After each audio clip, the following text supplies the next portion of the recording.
और हम ये आरोप लगाना चाहते हैं इस प्रेस कॉन्फ्रेंस के जरिए कि क्यों न इंटरव्यू बोर्ड में जो लोग बैठ रहे हैं उनके फोन कॉल की रिकॉर्डिंग चेक की जाए। पहले इंटरव्यू बोर्ड के पहले उसके पास किसका फोन आता है? इंटरव्यू जब ले रहे होते हैं तब किसका फोन आता है? इंटरव्यू के बाद उनके पास किसका फोन आता है? कौन तय करता है? जो 4 लोग किसी और की वजह से विश्वविद्यालय में प्रोफेसर बन गए, कुलपति बन गए, प्रिंसिपल बन गए, अगर वो किसी शाखा के सदस्य होकर के भी प्रोफेसर और प्रिंसिपल बन सकते हैं तो उनकी विचारधारा से अलग राय रखने वाला भी उस विश्वविद्यालय में प्रोफेसर क्यों नहीं बन सकता? और अगर यह सवाल पूरे देश का सवाल नहीं बन पाया कि विश्वविद्यालय का मतलब ही वैश्विक ज्ञान के केंद्र है। बहुत शुक्रिया मयंक जी। और इस प्रेस कॉन्फ्रेंस में शामिल सभी तमाम विश्वविद्यालयों के प्रोफेसर्स, हमारे प्रोफेसर्स होने के साथ साथ मेंबर ऑफ पार्लियामेंट भी हैं, और उसी विश्वविद्यालय से जो लोग बने हैं वो सारे लोग इसमें साथ आए हैं। आप सबका बहुत शुक्रिया और प्रेस के साथियों का भी अभिवादन कि ऐसे वक्त में आप तमाम तरह की मिमिक्री छोड़ करके देश के सबसे संवेदनशील मुद्दे पर बात सुनने के लिए यहाँ आए हैं। हम उम्मीद करेंगे कि आपके ज़रिए ये पूरे देश तक इसका पैगाम जाए कि हम यहाँ क्यों प्रेस कॉन्फ्रेंस कर रहे हैं।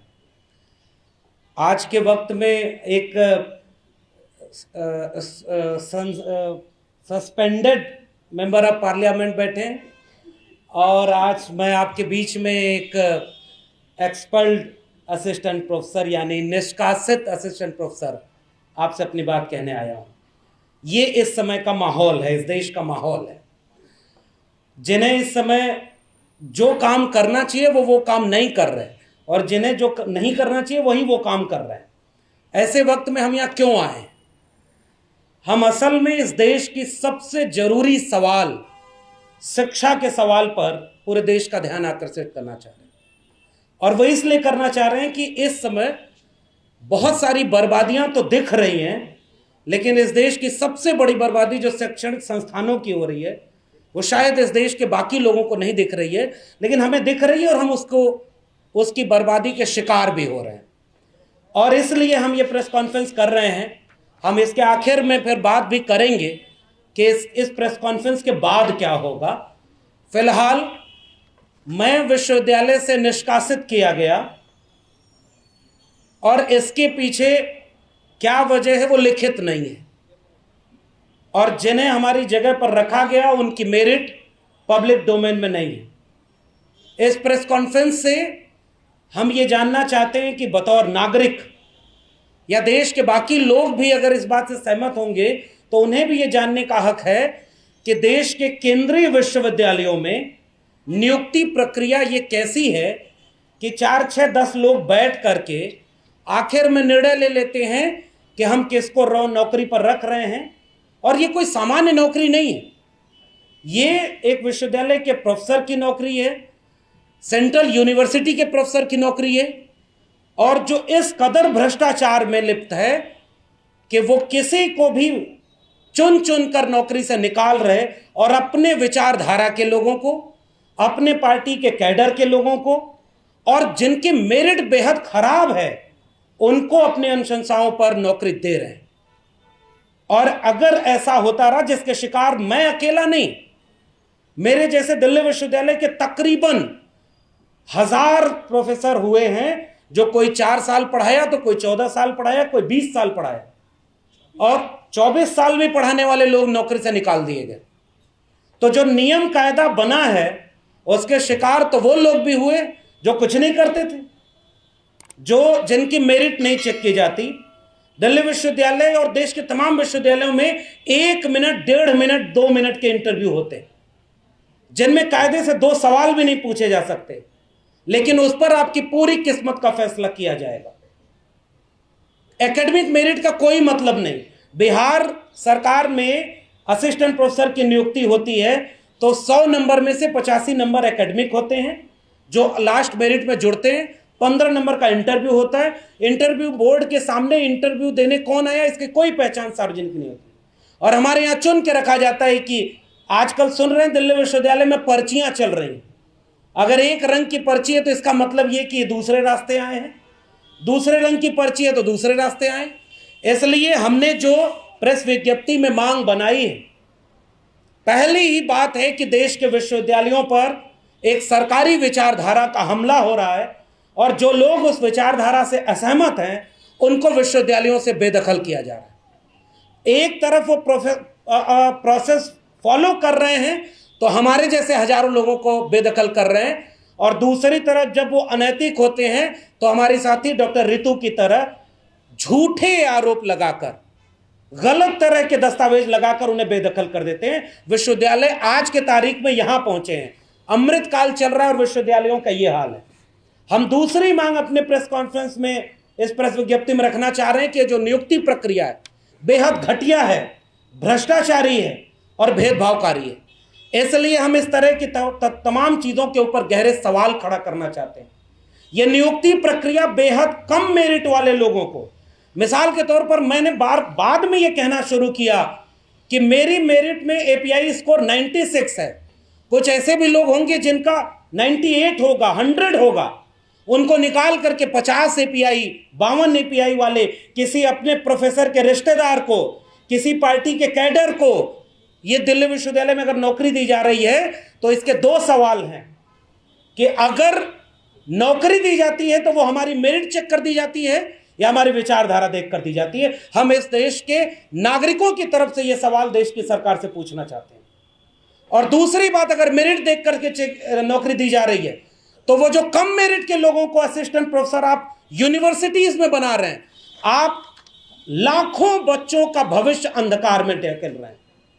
और अभी हमारी साथी एकेडमिक काउंसिल के मेंबर माया जी ने बताया भी, बच्चे लिख करके कंप्लेन कर रहे हैं कि इस टीचर को पढ़ाने नहीं आता, क्योंकि मेरी जगह भी जिन्हें नौकरी दी गई उन्हें स्कूल से ला करके वहां रख दिया गया।